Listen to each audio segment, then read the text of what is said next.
Vienna, 1912.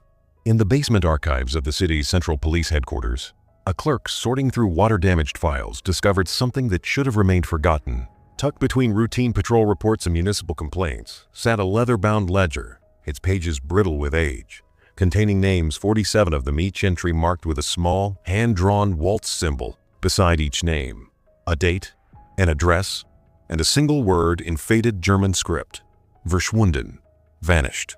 The ledger dated back to 1898, a time when Vienna's grand ballrooms glittered with chandeliers and champagne, when the city's obsession with dance had reached a fever pitch that bordered on mania. The Austro-Hungarian Empire stood at its cultural zenith, and in its capital, every class of society, from aristocrats to shopkeepers, flocked to dance halls each evening. But woven into this fabric of elegance and waltz music was something darker, something the authorities had deliberately buried after a scandal that threatened to expose the rot beneath the city's gilded surface.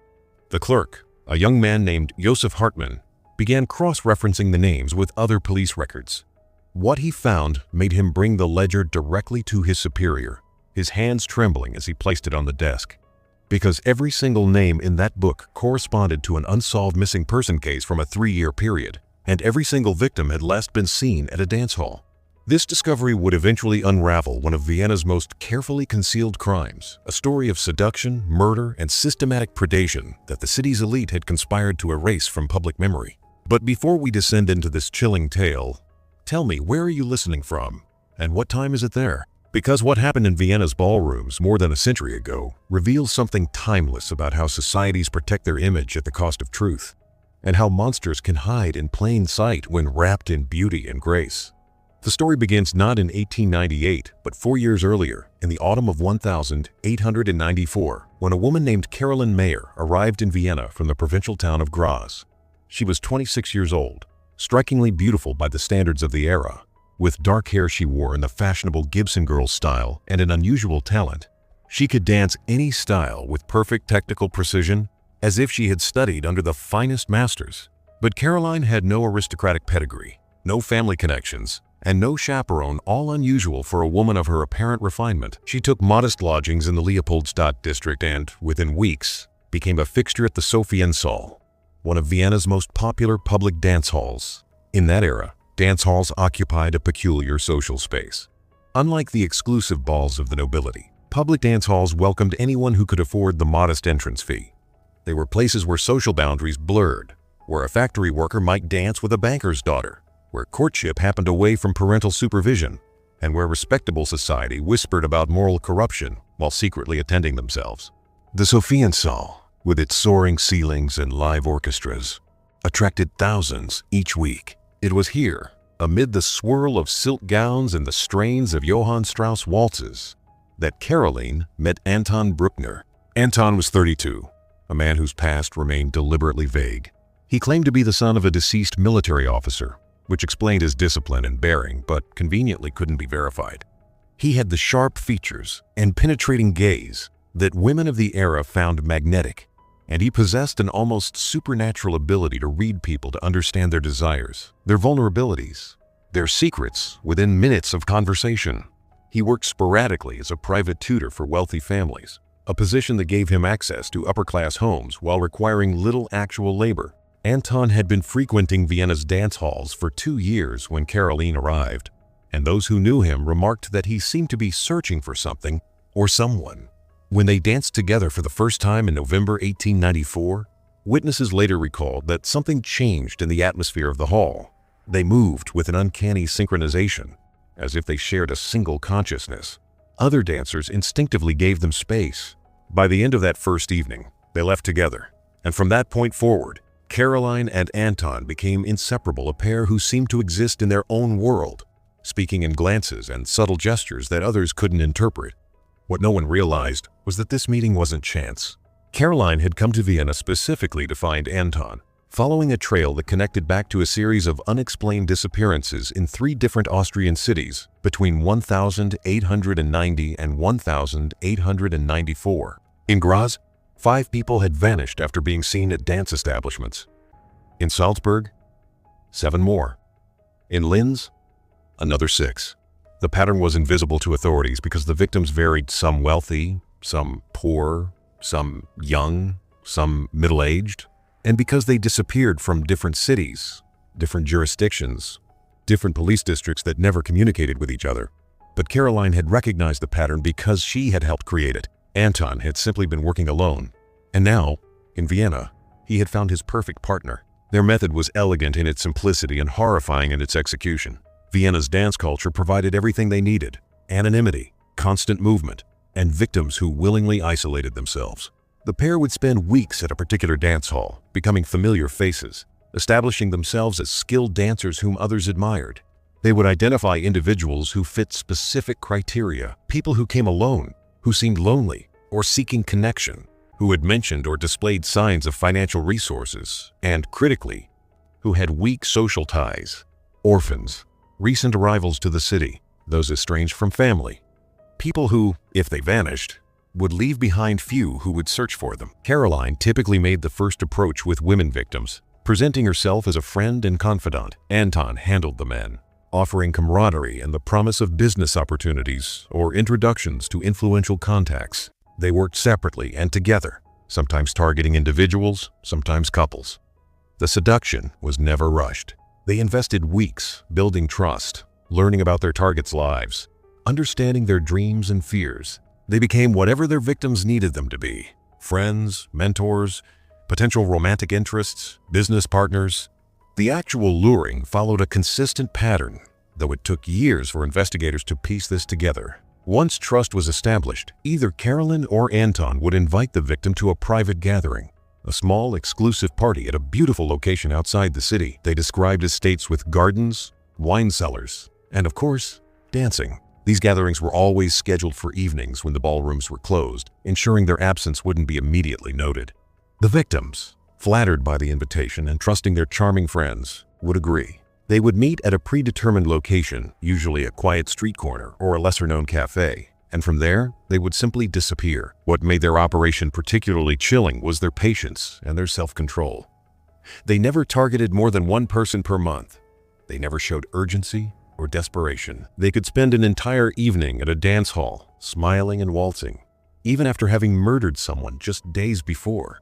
This restraint kept them invisible. In a city of nearly 2 million people, where dozens went missing every month, for mundane reasons, runaways, suicides, accidents, simple relocations, a single monthly disappearance connected to dance halls raised no alarms. By the spring of 1895, 6 months after Karoline and Anton had partnered, 4 people had vanished from the Sofiensal's regular attendees.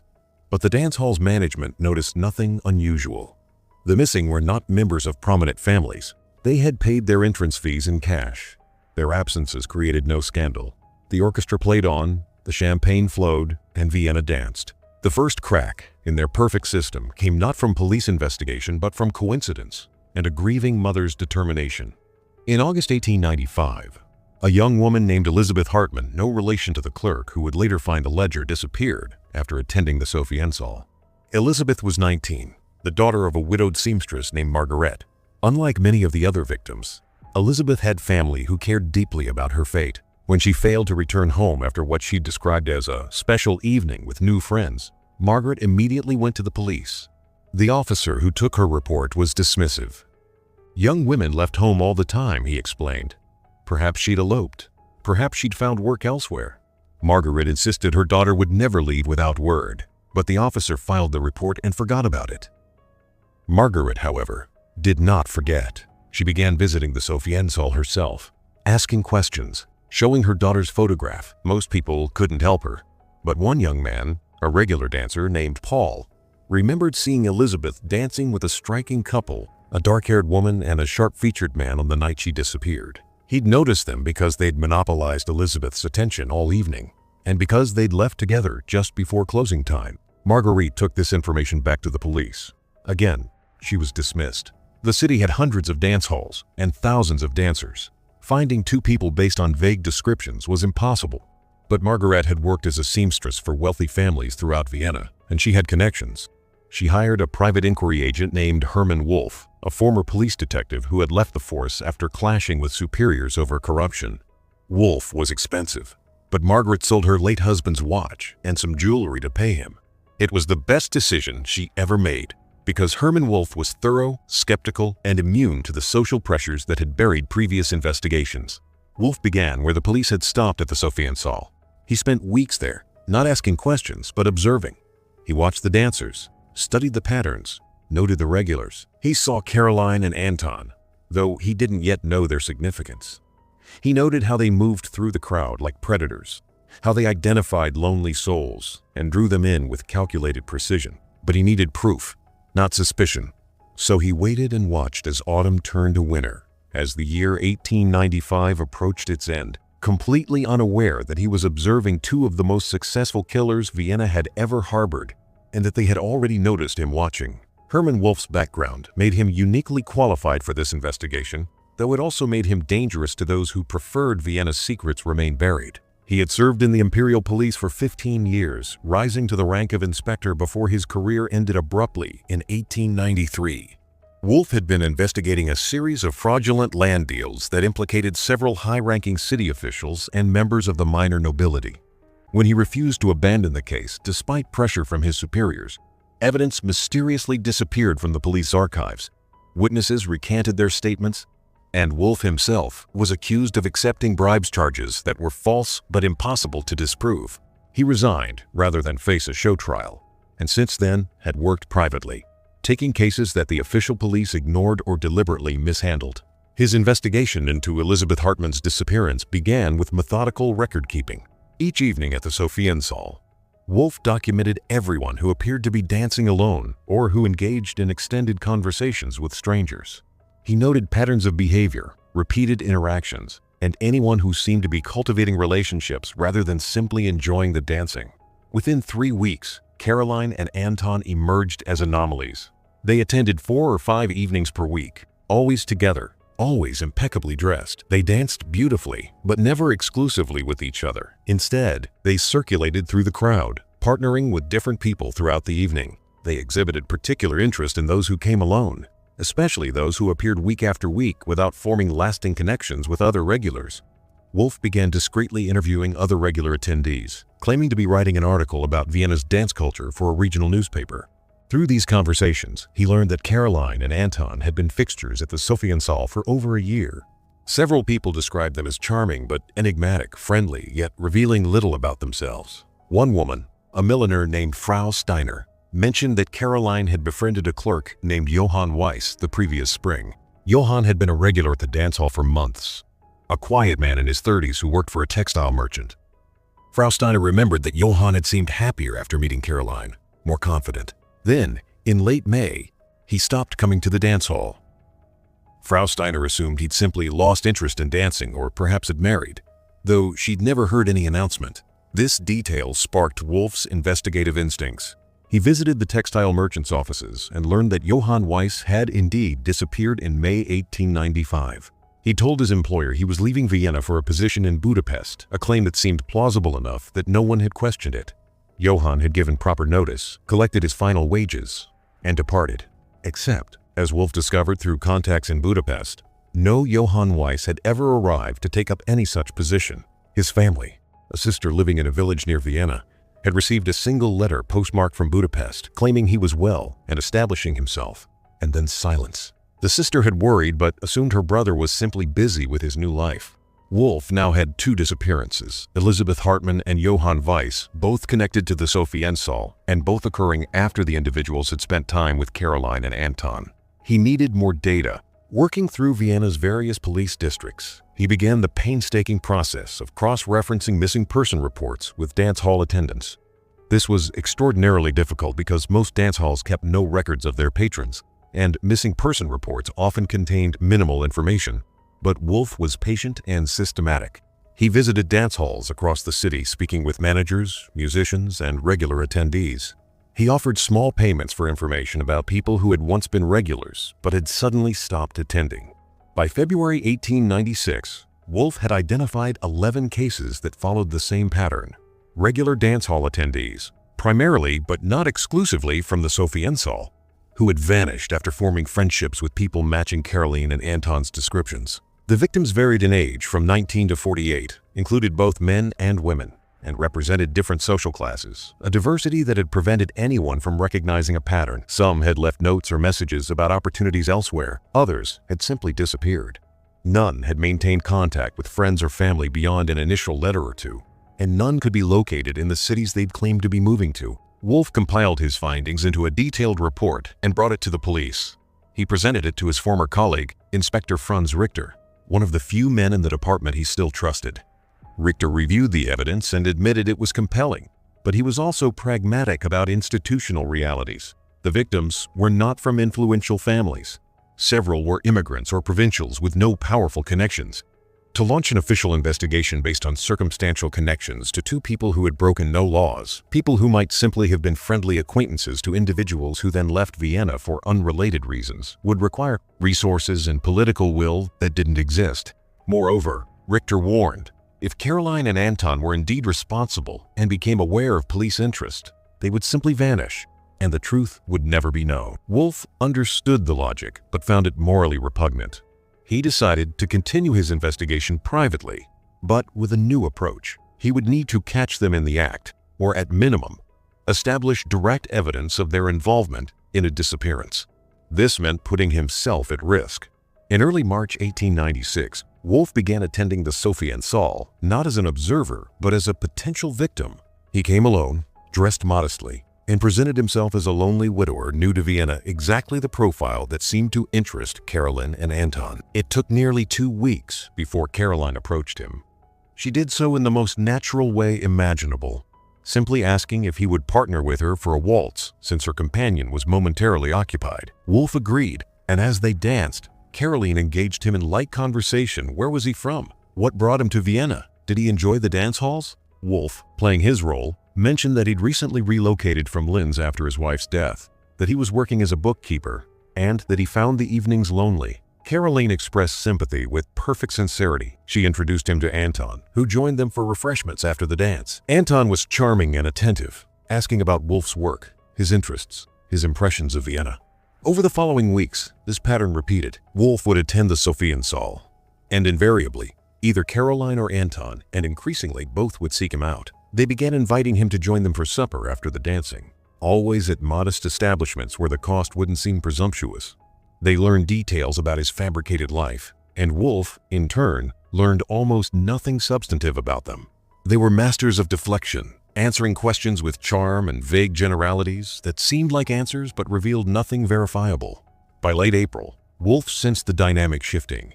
Karoline and Anton had begun discussing with him a small gathering. They were planning an intimate soiree at a villa in the Vienna Woods. They described it as an evening of fine dining, excellent wine, and of course, dancing. They mentioned several other friends who would attend.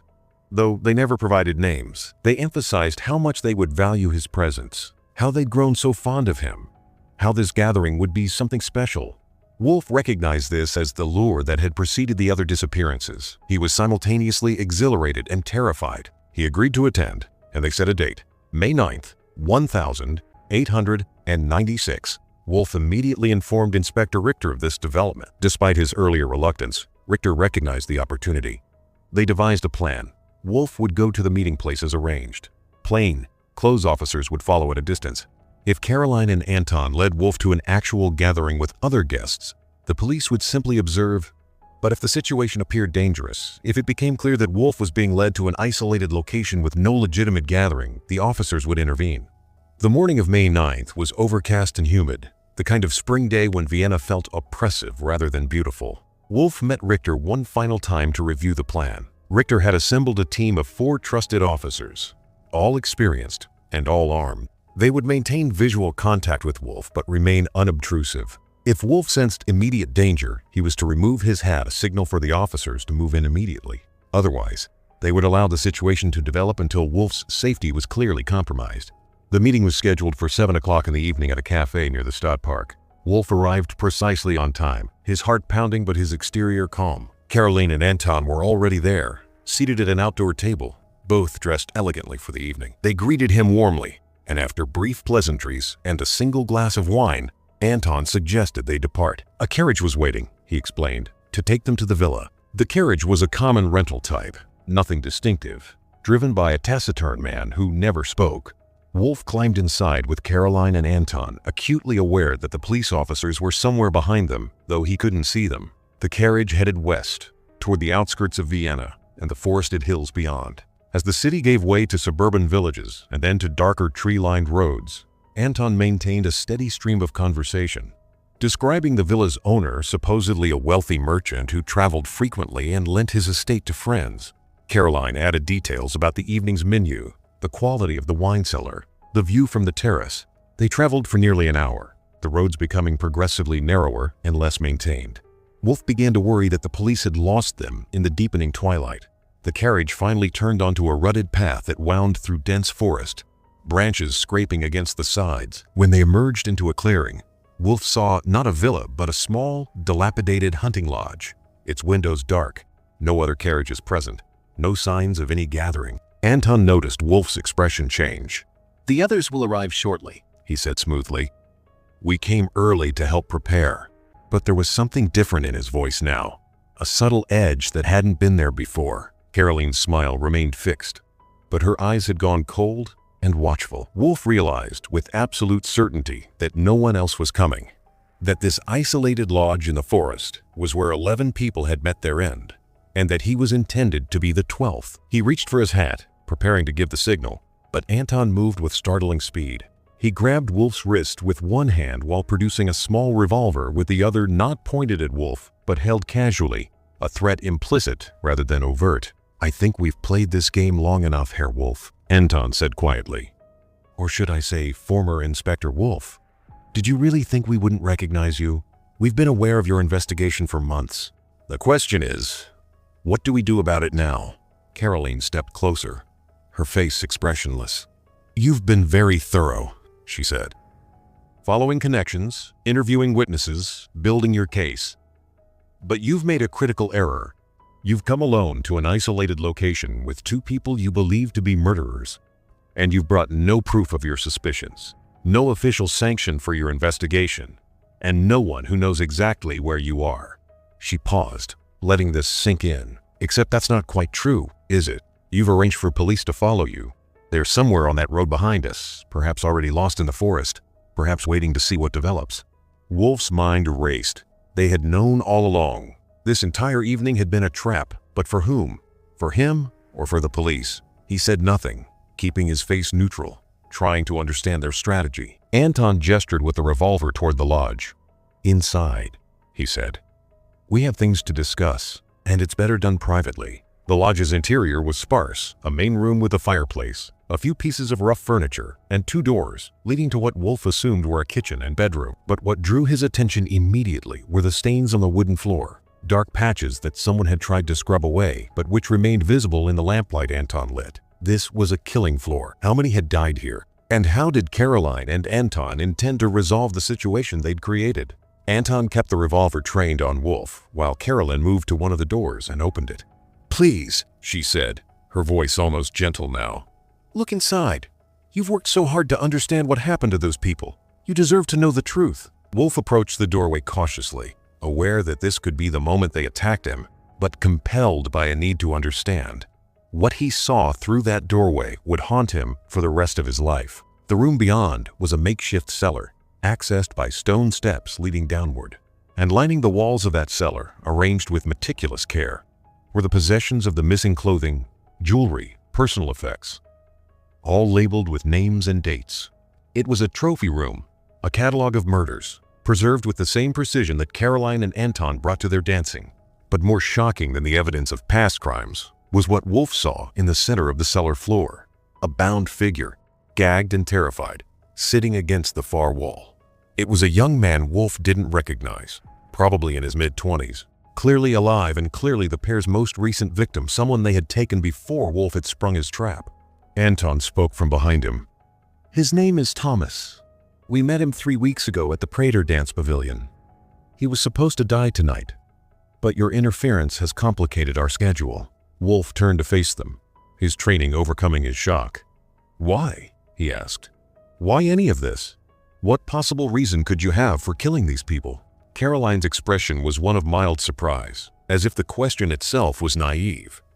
"Does there need to be a grand reason?" she asked.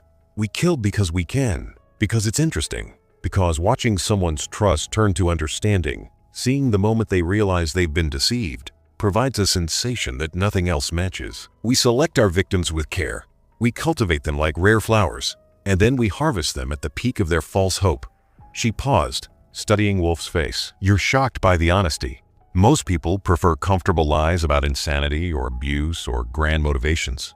But some people, Inspector, simply enjoy causing suffering. We are those people. We've found each other, we've perfected our method, and we've created something beautiful in its terrible way." Anton added, almost conversationally, "The dancing is integral, you understand. It's not merely camouflage, though it serves that purpose well. Dance requires trust, vulnerability, physical closeness. When someone allows you to lead them in a waltz, they're already practicing surrender. The metaphor becomes reality when we bring them here.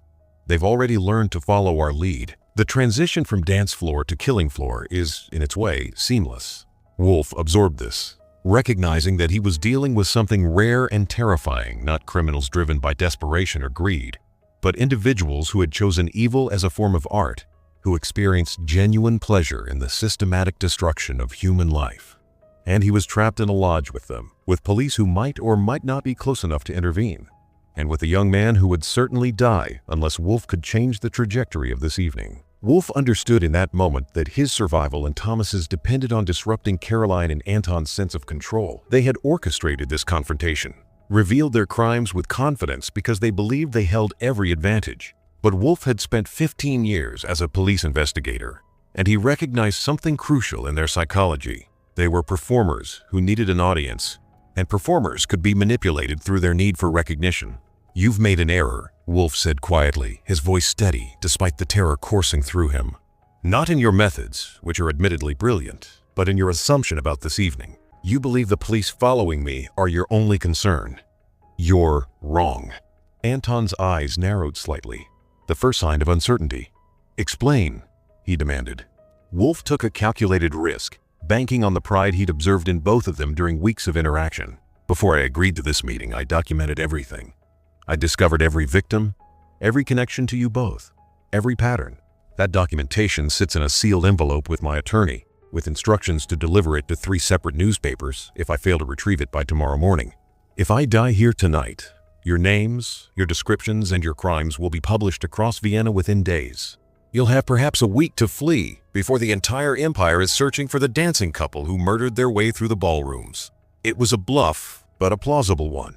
Karoline and Anton exchanged glances, a wordless communication that spoke to years of partnership. Karoline spoke first. "You're lying. If you'd created such documentation, the police following you would already have it. They wouldn't risk you being killed when they could simply arrest us based on your evidence." "The police have nothing," Wolf replied, his tone matter-of-fact. "Inspector Richter considers my investigation circumstantial at best. He allowed me to proceed tonight only because I convinced him you'd lead us to definitive proof. But I'm not naive enough to trust institutional protection. The documentation exists, and it will surface if I'm not alive tomorrow to prevent it."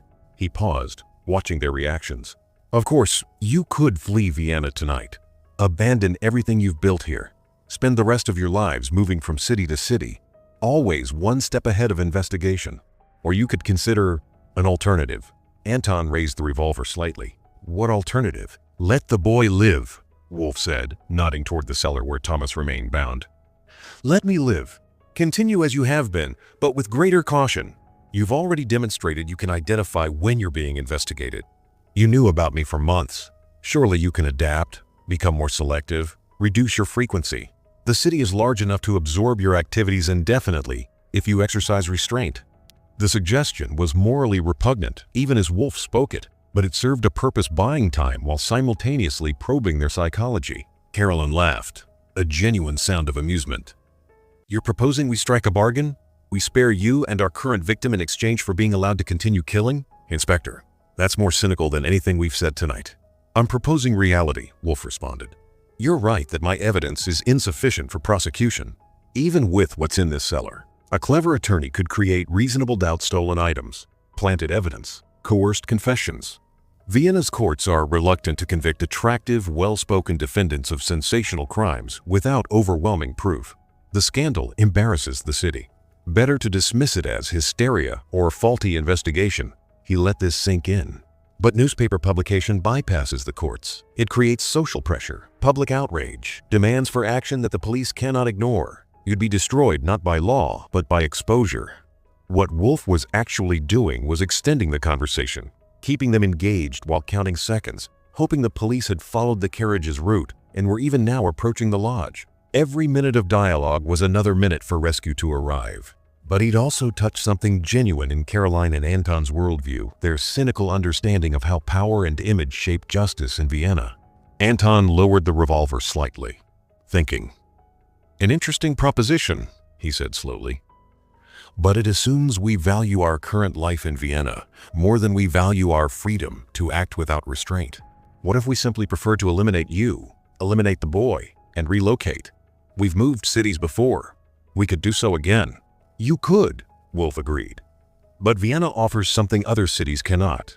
Population density, social mobility, a culture of dance that facilitates your methods. You've spent 2 years establishing yourselves here, learning the rhythms of the city, identifying optimal hunting grounds. Starting over in Budapest or Prague or Berlin means months or years of preparation, increased risk during the learning period, and no guarantee you'll find conditions as favorable as what you have here." Karoline walked slowly around the room, her expression thoughtful. "You've studied us carefully, Inspector. Perhaps too carefully. You understand our methods, but do you understand our nature? We are not driven by practical considerations. The pleasure we derive from our work comes partly from the transgression itself, from knowing we violate every moral and legal boundary society has erected. Restraint diminishes that pleasure. Your proposal asks us to become less than what we are." Wolf recognized he was losing ground. The appeal to practicality had failed because Karoline and Anton weren't practical criminals. They were driven by psychological needs that transcended rational calculation. He needed a different approach, one that engaged with their self-conception as artists of murder. "Then let me propose something else," he said. "Not restraint, but refinement. You've been operating with admirable success, but also with dangerous patterns. The waltz symbol in your personal ledger, for instance, the one you've kept, documenting your victims. That ledger could destroy you if discovered." Anton stiffened. "How do you know about the ledger?" Wolf hadn't known, not for certain, but the reaction confirmed his intuition. Killers like Karoline and Anton often kept records, trophies, some way of preserving their accomplishments. "I've investigated enough crimes to recognize the psychology," Wolf said. "You've created something you're proud of. You want it documented, preserved. But documentation is evidence. I'm suggesting that instead of ceasing your activities or fleeing, you could instead evolve your methods, eliminate the record-keeping, vary your patterns further, become truly invisible." Before either could respond, Wolf heard the faint sound of horses and wheels on the forest path outside. The police had finally found the lodge. Relief flooded through him, but he kept his expression neutral, not wanting Karoline and Anton to realize their time was ending. But Anton had heard it too. His face hardened, and he raised the revolver again, pointing it directly at Wolf's chest. "Your police have arrived," Anton said coldly, "which means our conversation is over, and we must make immediate decisions. We can kill you both and attempt to flee, or we can surrender and face trial, or—" The door crashed inward. Inspector Richter and 3 officers burst through, weapons drawn. "Drop the revolver!" Richter shouted. "Now!" What happened next occurred in seconds, but unfolded in Wolf's perception like a slow dance. One final terrible choreography. Anton swung the revolver toward the police. Richter fired, the shot impossibly loud in the confined space. Anton staggered but didn't fall, instead turning the weapon toward Karoline. She met his eyes, and something wordless passed between them, a decision made in an instant. Anton fired once. Karoline dropped, blood blooming across her chest. Before Anton could turn the weapon on himself, 2 more shots from the officers struck him. He collapsed beside Karoline, both of them falling with an almost balletic grace, their partnership ending as it had existed together in perfect synchronization. Richter rushed to secure both bodies while an officer ran to the cellar to free Thomas. Wolf stood motionless, processing the violence that had erupted so suddenly. Within minutes, it became clear that both Karoline and Anton were dead. Anton had shot Karoline directly through the heart, a mercy killing perhaps, sparing her arrest and trial and execution. The officers had killed Anton before he could follow her in suicide, but the wounds were fatal. He died within minutes, never speaking another word. Thomas was brought up from the cellar, traumatized but physically unharmed. He was the first victim Karoline and Anton had kept alive for more than a few hours after capture. Their typical pattern, as investigations would later reveal, was to kill quickly once victims reached the lodge. Thomas's survival was likely only because Wolf's trap had interrupted their timeline. He would eventually recover enough to provide testimony about his abduction, though his memories of Karoline and Anton were fragmentary, confused by fear and shock. The cellar yielded horrific evidence. Among the possessions of the missing, police found the ledger Wolf had deduced existed a beautiful leather-bound book containing not just names and dates but detailed notes about each victim's personality, their vulnerabilities, the strategies used to cultivate their trust, and descriptions of their final hours. The entries were written in alternating handwriting, Karoline and Anton taking turns documenting their shared work. The ledger confirmed not 11 victims, but 47, spanning from 1,890 to 1,896 and covering 4 cities. It was a complete confession, written by perpetrators who never imagined facing justice and who wanted their accomplishments preserved. The investigation that followed was extensive and deeply uncomfortable for Vienna's authorities. The victims' families, those who could be located, demanded to know how 2 killers had operated openly for 6 years without detection. The answer, documented in Inspector Richter's official report, was institutional failure compounded by social prejudice. The victims had been systematically selected from marginalized populations. Immigrants, provincials, new to cities, orphans, those estranged from families, workers in precarious positions. When they disappeared, no one with power or influence demanded investigations. Missing person reports were filed and forgotten. The different jurisdictions never communicated. And the method luring victims to remote locations under false pretenses left no witnesses and no crime scenes in the cities where the victims had lived. Moreover, the dance hall setting had provided perfect camouflage. Dance halls were spaces of transience and anonymity. People came and went. Friendships formed and dissolved. Someone who stopped attending might have moved, married, changed social circles, or simply lost interest. No one tracked attendance. No one noticed patterns across multiple venues and multiple years. Karoline and Anton had recognized and exploited a perfect social blind spot. The press coverage that erupted in June 1896 was sensational and brutal. Newspapers ran daily stories under headlines like "The Waltz of Death" and "Vienna's Dancing Devils." Artists created lurid illustrations of the pair luring innocents to their doom. Public anger focused not only on the killers but on the police departments that had failed to protect vulnerable citizens. Several officials were forced to resign. Inspector Richter, despite his role in ending the killing spree, faced criticism for not acting sooner on Wolf's evidence. The families of the victims responded in varied ways. Some, like Margaret Hartmann, felt a terrible relief at finally knowing their loved ones' fates, even though the knowledge brought no comfort. Others struggled with guilt, wondering if they could have prevented the deaths by maintaining closer connections. Several families sued the city for negligence, though most cases were dismissed or settled quietly. The city government, embarrassed by the scandal and eager to move past it, offered modest financial compensation to some families, while simultaneously downplaying the systemic failures that had enabled the murders. What disturbed many observers was the absence of any comprehensible motive beyond the killer's own stated pleasure in causing suffering. Vienna's intellectual class struggled to categorize Karoline and Anton. Were they insane? Medical experts who examined their writings and interviewed survivors disagree. Both had demonstrated clear understanding of right and wrong, had planned meticulously, had shown no signs of delusion or impaired reasoning. They had simply chosen to kill because it satisfied them, because they could, because the transgression itself provided psychological rewards that ordinary life could not match. This rational evil was more frightening than madness, because it suggested that moral restraint was, for some individuals, merely optional rather than intrinsic. The dance hall culture of Vienna changed after the scandal. Proprietors implemented registration systems, requiring patrons to provide verifiable names and addresses. Some establishments hired security personnel to monitor for predatory behavior. Attendance initially dropped as people associated dancing with danger. Though within a year, the halls had largely recovered their popularity. The human need for music, movement, and social connection proved stronger than fear, though a wariness remained. Parents warned children, Friends watched for anyone who seemed too interested, too charming, too perfect. Hermann Wolf received both praise and criticism for his investigation. He was celebrated in some quarters as the determined investigator whose persistence had ended a killing spree. Others questioned why he hadn't involved official authorities more forcefully earlier in his investigation, whether his desire for vindication after his forced resignation had led him to take unnecessary risks.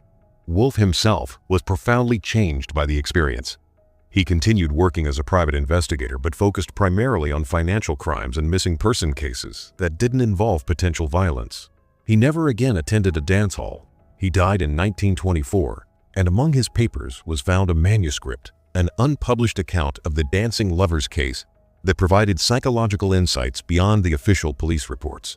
Margaret Hartmann, who had hired Wolf and whose determination had initiated the investigation that eventually destroyed Karoline and Anton, received her daughter's belongings from the lodge cellar.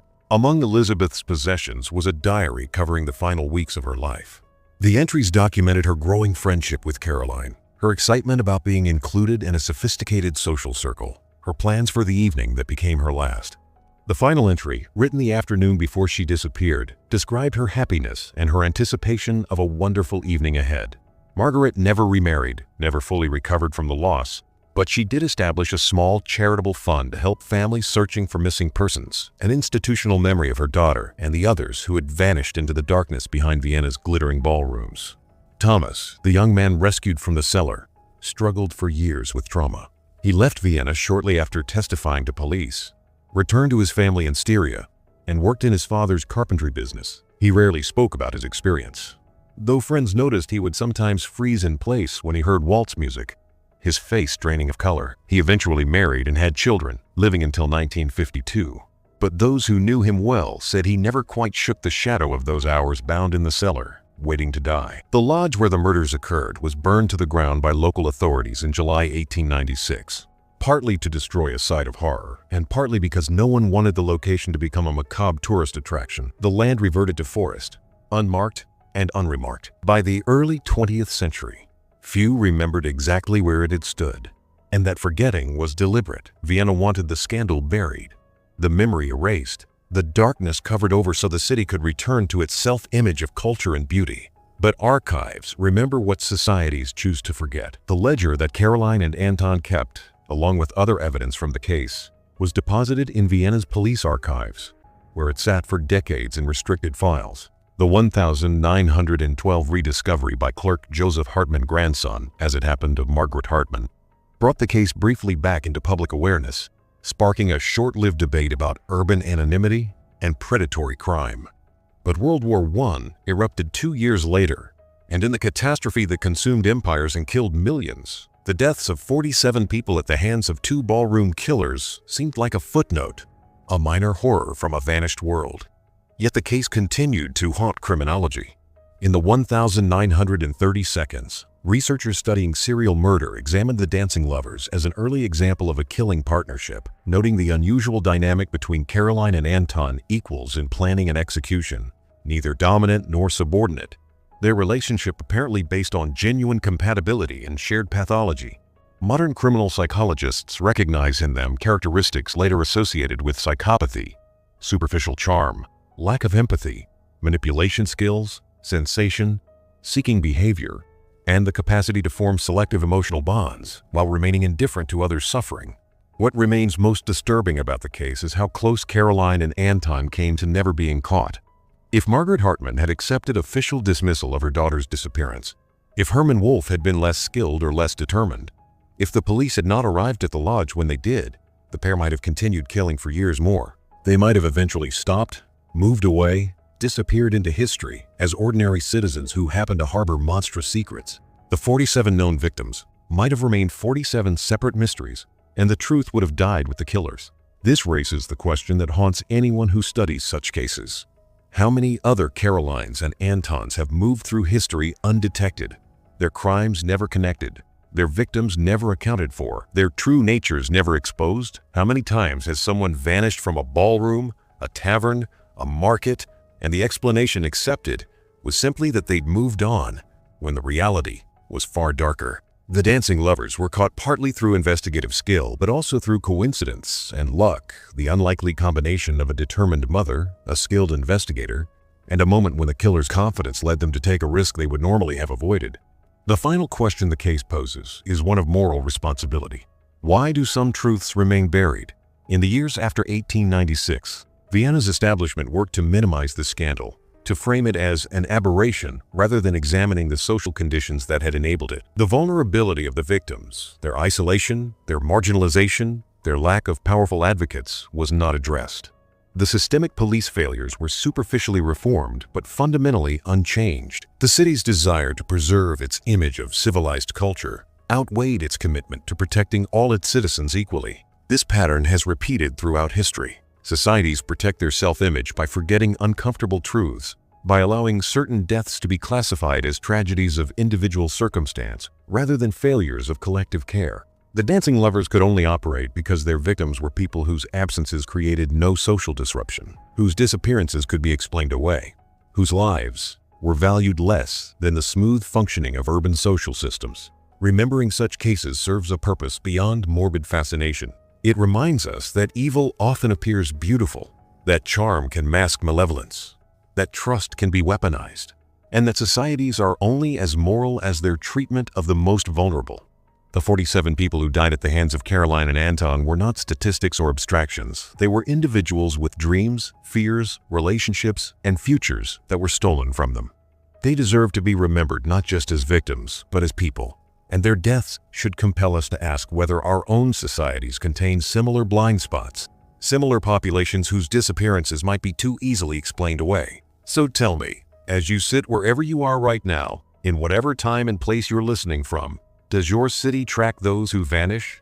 Are there people whose absences no one would immediately notice, whose disappearances might be classified as runaways or relocations rather than investigated as potential crimes?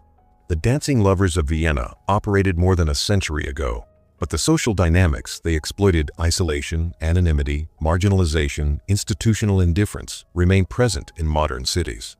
Their story is not just history, but warning, not just past, but prologue. If this story has unsettled you, disturbed you, made you think differently about the darkness that can hide beneath surface beauty, then it has served its purpose. History's value lies not in reassuring us about progress, but in reminding us that human evil is not an aberration of primitive ages, but a constant potential that must be actively resisted. Share this story if you found it meaningful. Discuss it with others. Remember the names of the 47 when they are known, and honor the unnamed by committing to a world where no one vanishes unnoticed, where every absence is investigated, and where charm and beauty are never allowed to excuse or conceal cruelty.